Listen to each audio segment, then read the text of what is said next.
Bonjour Daniel Zeidani. Bonjour Anne-Constance. Vous allez bien? Très bien, et vous-même? Bah écoutez, ma foi, dernier jour avant les vacances, ça va toujours bien dans ces conditions-là. J'avoue que c'est agréable de passer ce petit moment avec vous. Merci beaucoup. On va parler politique, évidemment. On est là pour ça. N'est-ce pas? Loi sur le pouvoir d'achat en discussion à l'Assemblée nationale. 6,2% d'augmentation des prix à Mayotte depuis le début de l'année. On est le territoire français le plus impacté par cette inflation. Patrick Croissando, le directeur de l'IEDOM, hier à votre place, disait que ça allait continuer encore jusqu'en 2024. Donc on n'a pas encore vu le bout du tunnel.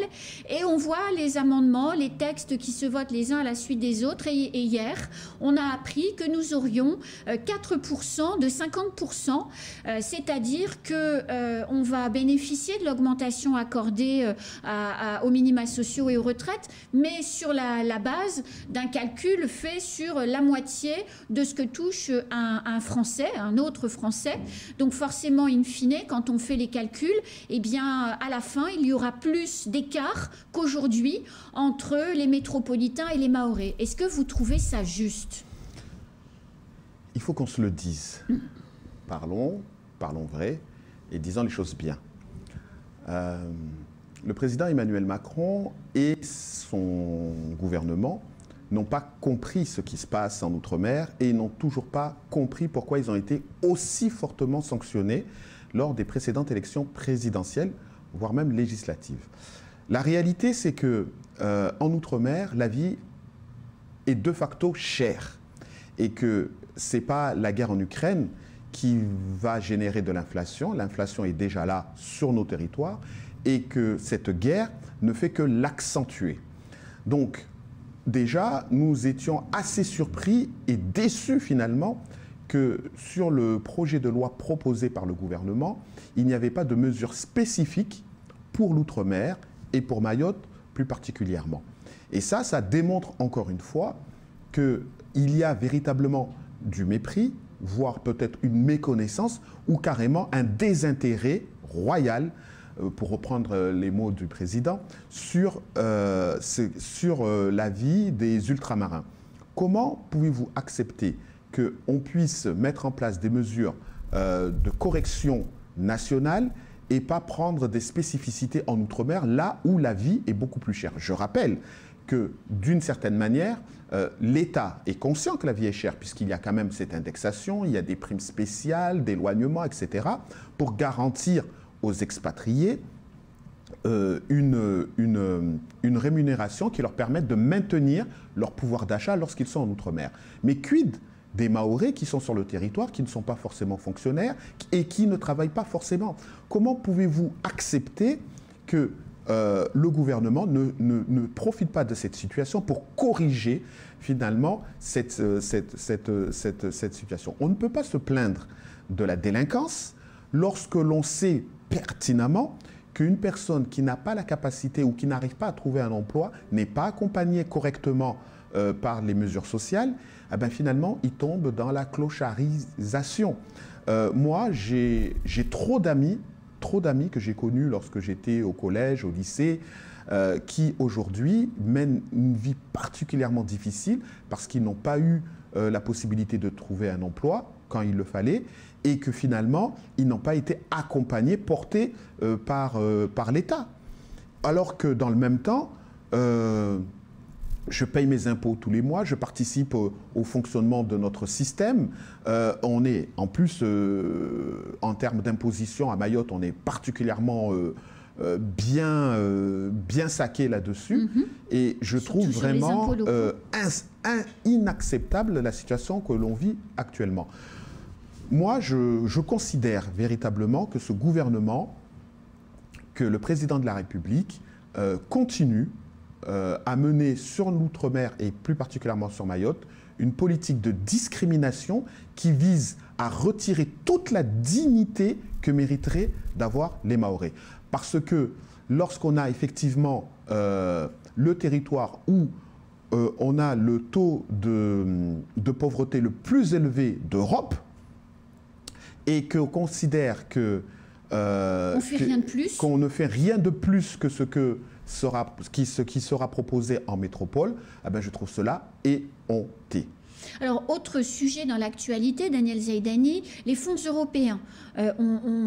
Pour une raison sûrement politicienne, Younous Omarjee s'est réveillé là, la semaine dernière, alors que ça fait 1 an et demi finalement que cette interruption de paiement des fonds européens existe. Vous pensez quoi de cette situation? Est-ce que l'autorité de gestion doit revenir au conseil départemental? Puisque c'est vous, quand vous étiez président, vous avez dit on n'est pas en capacité de le faire pour un certain nombre de raisons, et notamment la situation financière de l'institution dont vous venez d'être élu. Et donc, vous avez choisi de la laisser à la préfecture pour justement assurer aux porteurs de projets les capacités de financement. Aujourd'hui, ça doit revenir au conseil départemental où ce GIP, c'est vachement bien. C'est un pas. C'est un pas en avant, mais ce n'est pas un pas suffisant. Il est clair que compte tenu de la situation financière actuelle de la collectivité, il n'y a plus d'arguments qui justifieraient que l'autorité de gestion ne soit plus entre les mains du département. Force de constater que ce qui a été fait 5 ans après ma demande de créer un GIP, c'est ce que j'avais souhaité en 2015, à l'instar de ce qui se faisait à La Réunion, où effectivement l'autorité de gestion initialement était au niveau de l'État et qu'à La Réunion, ils avaient mis en place une entité commune à la région et à l'État pour la gestion de ces fonds. Donc, on voulait partir sur ce modèle-là. Le préfet à l'époque et son SGER avaient totalement refusé cette situation. J'avais proposé également qu'on puisse mettre au service de l'État les agents du conseil départemental qui suivaient le FED. Ils ont refusé catégoriquement. Je leur avais proposé également de créer un bureau d'accueil à l'extérieur de la préfecture pour faciliter ces échanges. Ils ont refusé catégoriquement. Et finalement, 2-3 ans plus tard, lorsqu'ils ont accepté que quelques agents du conseil départemental viennent travailler avec eux, peut-être parce qu'ils étaient déjà dépassés mais qu'ils ne souhaitaient pas l'admettre, ils ont tout simplement méprisé ces agents qualifiés que nous avions mis à leur disposition pour les ramener à faire des tâches de subalternes comme des photocopies ou à peine la gestion de dossiers, mais sans vraiment une implication profonde. Et puis je rappelle qu'en 2013, nous avions obtenu de l'Europe un budget de 2 millions d'euros pour la formation des agents, et l'État l'a utilisé exclusivement au profit des agents de la préfecture qui finalement ne sont plus sur le territoire. Oui. Donc là, vous voyez vraiment, tout avait été fait de travers avec une volonté méprisante de ne pas travailler avec le conseil départemental. Le résultat, c'est qu'au final, ils se sont plantés en plantant Mayotte avec eux et ils ont décidé finalement, bon, comme on dit, il n'y a que les imbéciles qui ne changent pas d'avis. Donc, ils ont décidé de mettre en place ce GIP. Mais, sauf qu'au moment où ils ont proposé ce GIP, et qui avait été accepté par Swaba Adine, l'heure du GIP n'était plus là. C'était l'heure du retour, tout simplement, des fonds auprès du conseil départemental.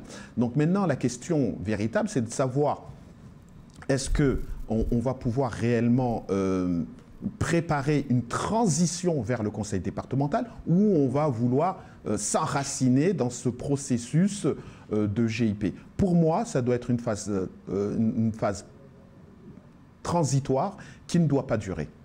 Pour que ça revienne ensuite, l'autorité de gestion, comme dans toutes les autres régions, au conseil départemental. Mais néanmoins, le fait que le conseil départemental gère les fonds européens, ça n'évite pas les procédures d'interruption de paiement, puisque la région Île-de-France vient de sortir d'une, après 3 ans, elle aussi, d'interruption de paiement. Donc, c'est pas qui gère finalement qui donne le là, c'est comment on gère.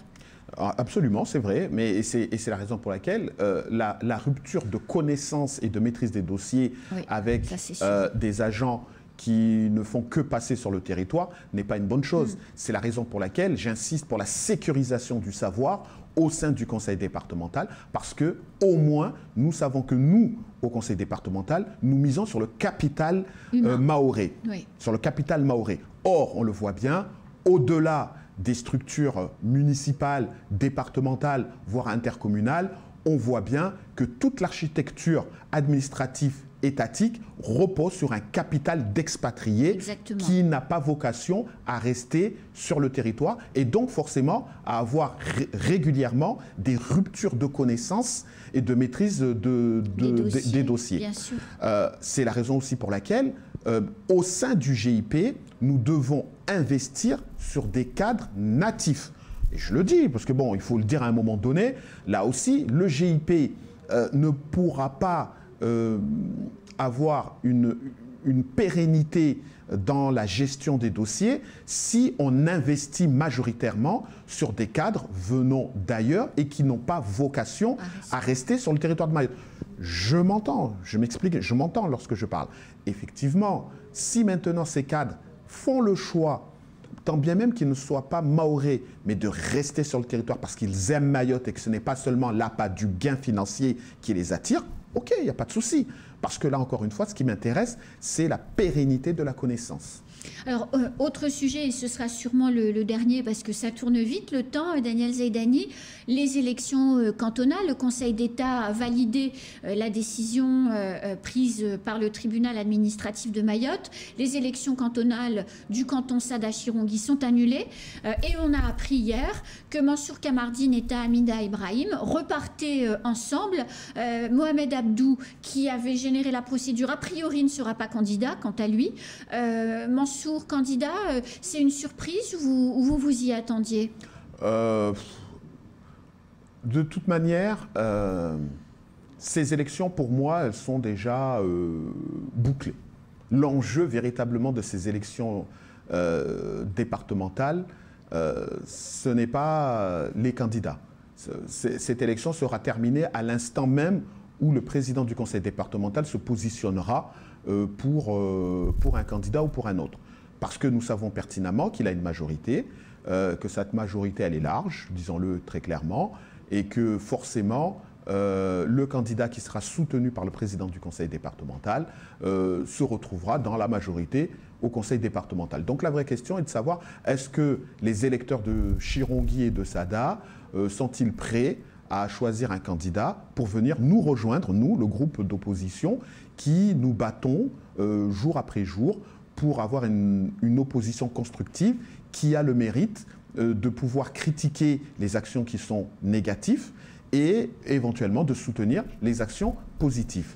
Donc la question aujourd'hui, est-ce qu'on est plus attiré par les titres politiques ou est-ce qu'on est attiré par la politique pure et dure?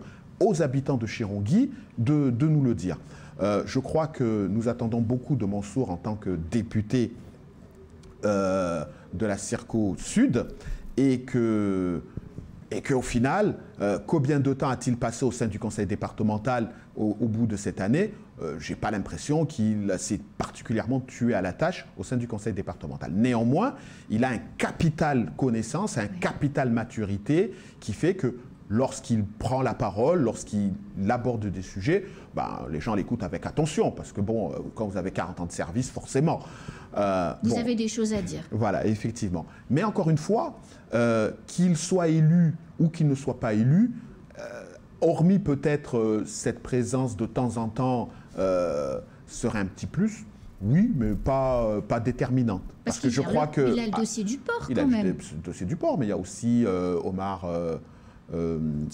Omar Ali Tic-Tac qui est sur ce dossier-là. Et puis c'est un dossier qui est regardé de près par le cabinet et par le président. Oui. Donc voilà. Mais pour moi, je vous dis sincèrement, parce qu'on n'en parle pas, alors disons-le très clairement, puisqu'on est là, pour, comme je l'ai dit, pour parler vrai. N'est-ce pas? L'enjeu de cette élection, ce n'est pas qui sera élu à Sada-Chirongui. L'enjeu de cette élection, c'est le fait que Hamida, qui a été élue vice-présidente sur une liste unique, fait que cette liste va être annulée. Parce que forcément, un candidat tombe, tout le monde tombe. Donc, hormis le président qui est déjà élu jusqu'à la fin du mandat, il est clair qu'on va devoir assister à une nouvelle élection des vice-présidents. Et je peux vous dire que ça commence déjà à beaucoup parler, à beaucoup tirer. Et j'ai même l'impression que beaucoup d'élus de la majorité aimeraient tellement que Hamida ne soit pas réélu pour être certain de récupérer son poste au profit d'autres qui ne sont pas aujourd'hui vice-présidents. Donc moi je vous dis, le vrai enjeu de cette élection, ce n'est pas qui sera élu à Sada Chirangui, c'est plutôt est-ce que les vice-présidents actuels seront toujours vice-présidents à l'issue de cette élection cantonale, oui ou non. C'est pour ça que j'ai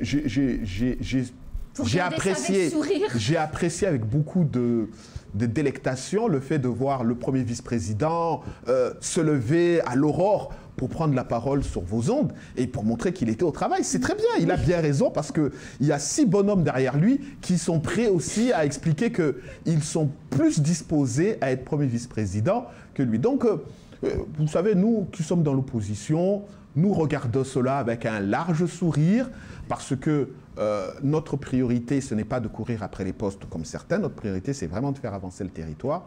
Et je trouve qu'il y a eu un démarrage plutôt lent, parce qu'il faut le dire, hein, ça fait 1 an maintenant que la majorité est en place. On commence à voir les orientations au bout d'1 an, c'est déjà pas mal.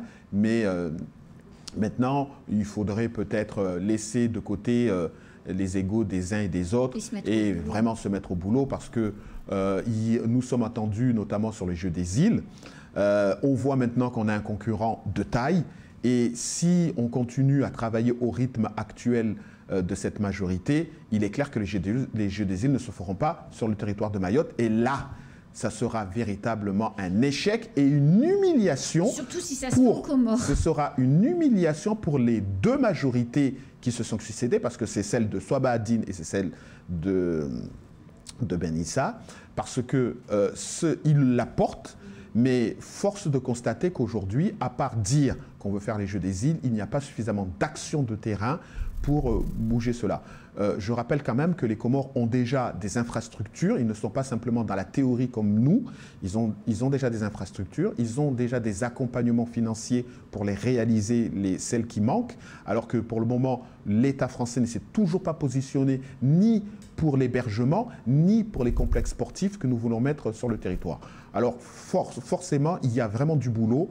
Je demande vraiment aux élus de la majorité de mettre de côté ces histoires de positionnement, qui veut occuper quel poste à la place de qui, mais plutôt que tous ceux qui ont déjà un portefeuille s'attellent à leur tâche pour qu'au final, ce ne soit pas eux qui gagnent, mais ce soit vraiment Mayotte, parce qu'aujourd'hui, c'est ça qui compte. Merci Daniel Zaidani. C'est déjà la fin de ce temps de parole. Bah, écoutez, c'est ça, mais il fallait le dire parce que... Oui.